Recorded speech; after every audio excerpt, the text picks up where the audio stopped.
Here's some fresh piping hot news. Sopping, piping hot news being slopped into your ears. Roy Disney f***ed. It's true. He f***ed at least one time and had a son also named Roy Disney. And that guy f***ed at least 4 times and had a daughter named Abigail Disney, who recently wrote an op-ed in the Washington Post calling out the Disney company for also f***ing its employees by paying its executives 1,424 times the median pay of a Disney worker. As pointed out in the article, this gap is far bigger than in the 70s and 80s when a CEO only made 30 times the median worker pay. And it's even larger than the current ratio of 271 to 1, meaning that the current Disney CEO, Robert Iger, whose salary is at $65 million, is f***ing his workers 7 times more than other CEOs, who are also f***ing their workers. Boy, this video is going to be immediately demonetized, isn't it? Now, in their defense, the company that currently owns 7 of the top 10 highest grossing films of all time gave a retort saying that while they are a forever expanding serpent gradually enveloping the planet for the purposes of ultimate financial domination, they do pay their employees a little bit above minimum wage. So, problem solved.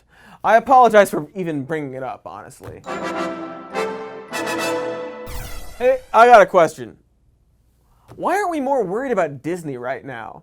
You probably heard that they just purchased Fox, and even more recently have taken full control of Hulu, meaning that along with owning all of Pixar, Star Wars, Marvel, and all those indie Miramax films, which, by the way, they absolutely abused their control over and have refused films over moral stances, along with owning all of that, they now own The Simpsons, Aliens, The Handmaid's Tale, Independence Day, Die Hard, Home Alone, Predator, Avatar, The X-Files, Atlanta, Futurama, Family Guy, Bob's Burgers, Buffy the Vampire Slayer, Planet of the Apes, American Dad, and of course, Quills.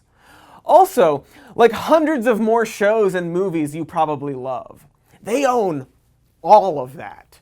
By one estimate, it's 35% of the market share, which in context is over twice as much as the second biggest studio, Warner Brothers, aka the guys who gave Superman clinical depression. And that's why I get it. While many other studios are screwing up, we're all understandably excited about potentially seeing a good version of the Fantastic Four, or Wolverine fighting the Hulk, or the cast of Garden State getting hunted by the Predator. But we can't be so blinded by fandom to not examine the consequences of Disney's expanding reach, especially when the more you dig into this Fox merger and the company as a whole, the worse the future of entertainment looks. So let's do exactly that. Let's look at how this merger came to be and who benefited from it. Spoilers, it wasn't the workers.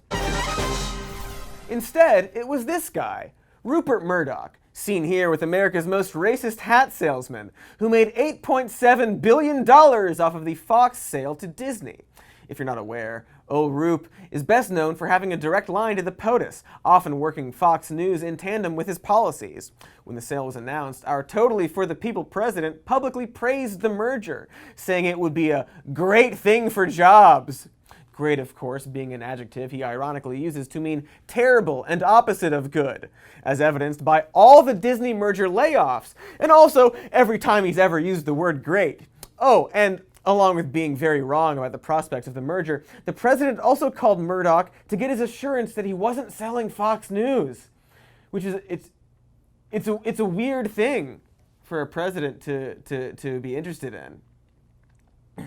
Also weird, when a similar merger was happening between AT&T and Time Warner, then candidate Trump did the opposite of praising it. AT&T is buying Time Warner and thus CNN, a deal we will not approve in my administration because it's too much concentration of power in the hands of too few. Oh, that's weird. How he specifically called out CNN in his clearly honest concern about giving too much power to too few people. What a weird thing for a person who would later praise a giant Fox-Disney merger to do. Have I mentioned how weird this all is? Well, if you're wondering, Trump's DOJ did, in fact, try to block the AT&T merger, taking nearly 2 years of legal squabbling before the deal was finally approved by the courts. What makes this significant is that this deal was something called a vertical merger, which is a merger between two companies that aren't directly competing with each other.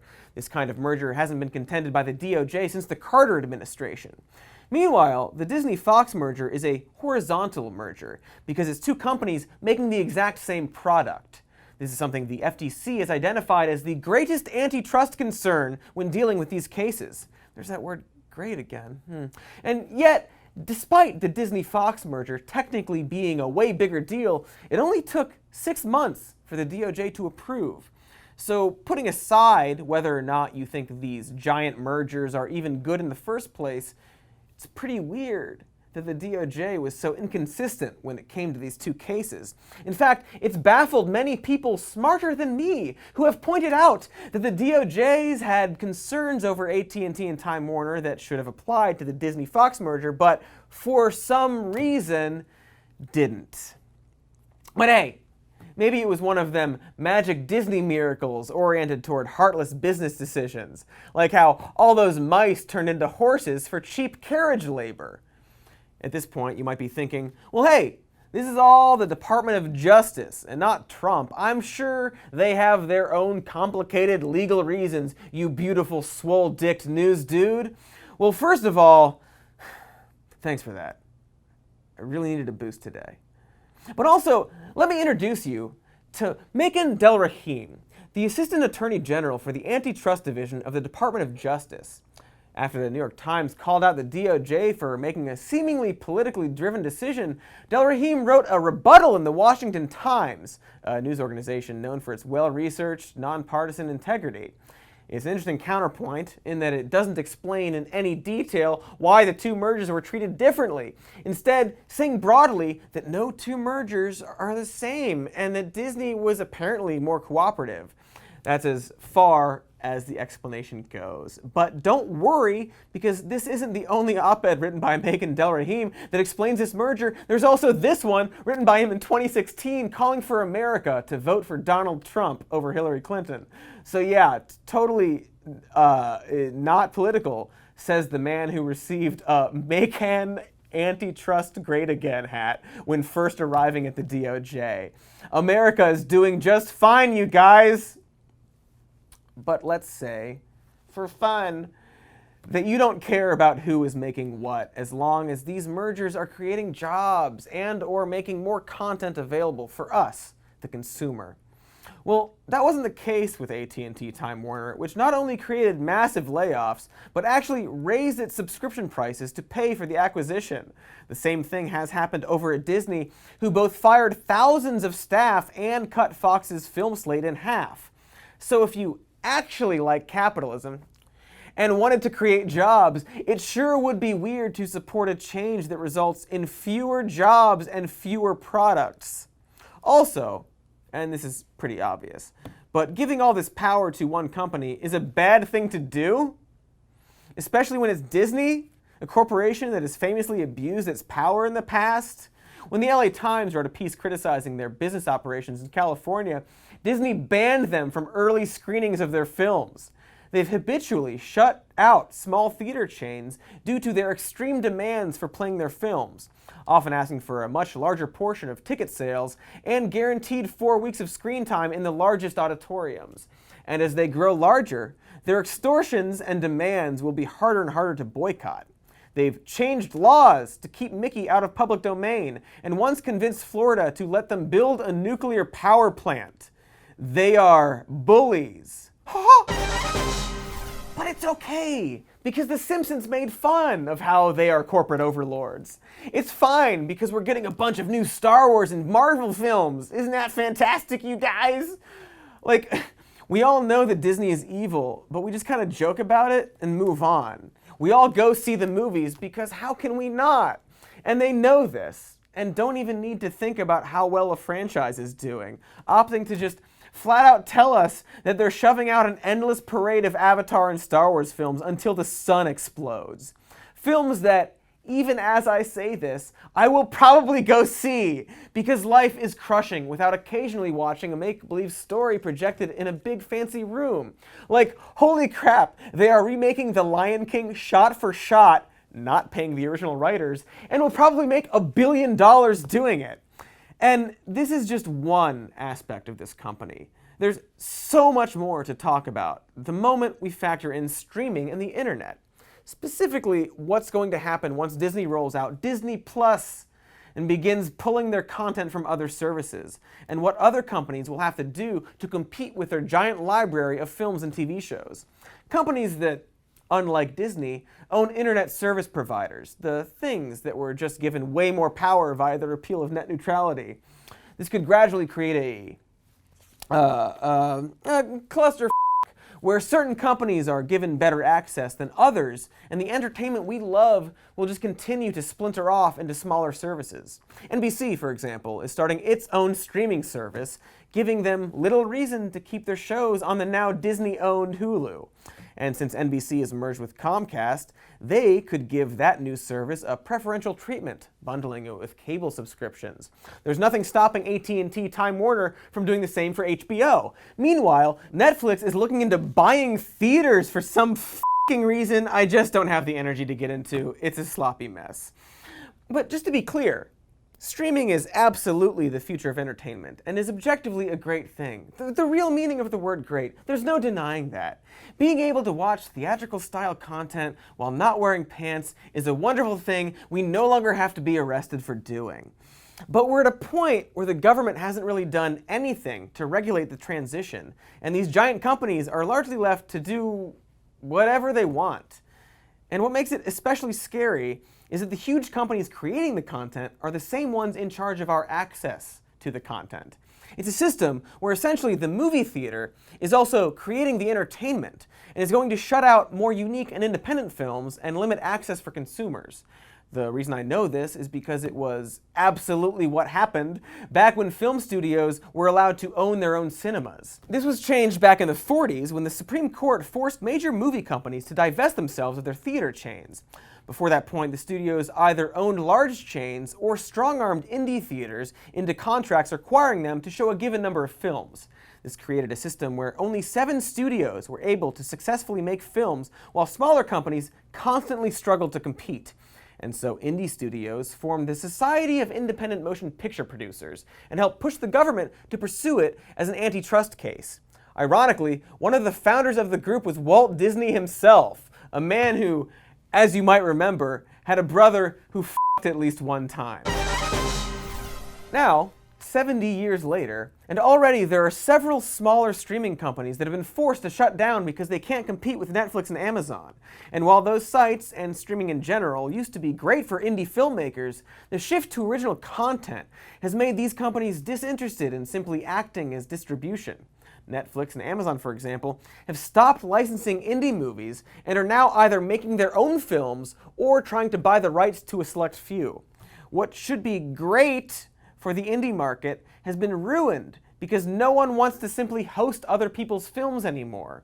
These digital theaters are too busy making movies to properly act like a theater. Imagine you're going out to eat, and your waiter opened their own Build-A-Burger stand right inside of the restaurant.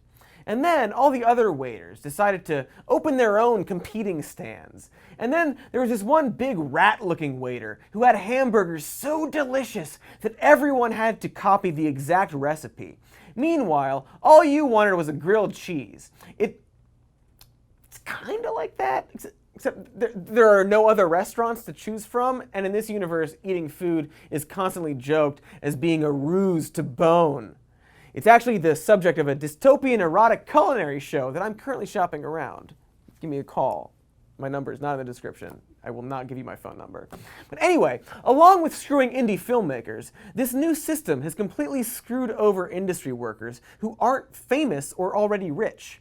One thing people don't tend to realize about with streaming is that because of the lack of residuals and shorter seasons aimed at binge watching, mid-level crew and actors are now forced to make much less money while constantly searching for a new job. People who would normally make thousands of dollars for network gigs are now having to settle for a few $100s for a Netflix show. Because while there's a lot more content going around, companies are cutting corners in order to draw in audiences with big partnership announcements with specific talent, meaning that the only people really benefiting are the showrunners and major producers and big-name actors and directors. The rich are getting richer, and the poor are getting poorer. We're familiar. Tale as old as time. It's an extremely unstable system that no one is regulating. The only foreseeable hope is that the DOJ has recently announced that it's going to review those original antitrust laws to account for streaming. But that was a year ago, and if you remember, is an organization run by the totally not political Mr. Maycan Antitrust Great Del Rahim. So until the government steps in, we're going to see our movies and TV continue to cluster together into these large, unchallenging brands. You might not notice it right away, because the shift will be gradual and wrapped up in fandom for the larger blockbusters. Have you seen what the Disney Plus menu is going to look like? Instead of genres, we're getting broad franchises listed as channels. After being bought by AT&T, HBO's CEO resigned after the company announced that it's going to pursue bigger and broader content to compete with Netflix and Disney. In other words, they are shifting to quantity over quality, something Netflix has already begun to do with just some of the worst sci-fi imaginable.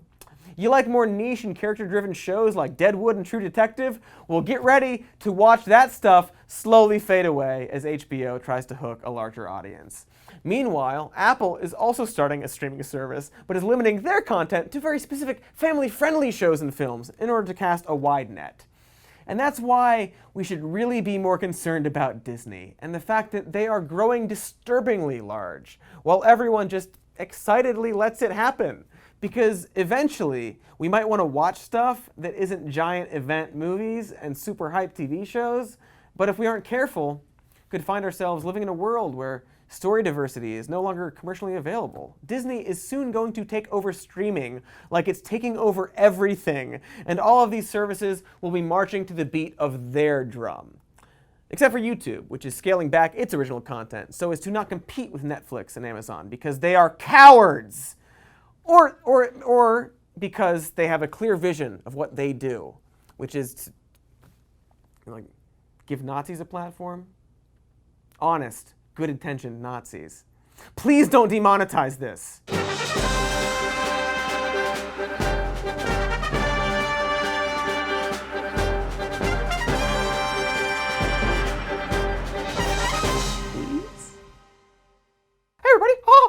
Thanks for watching. Like and subscribe.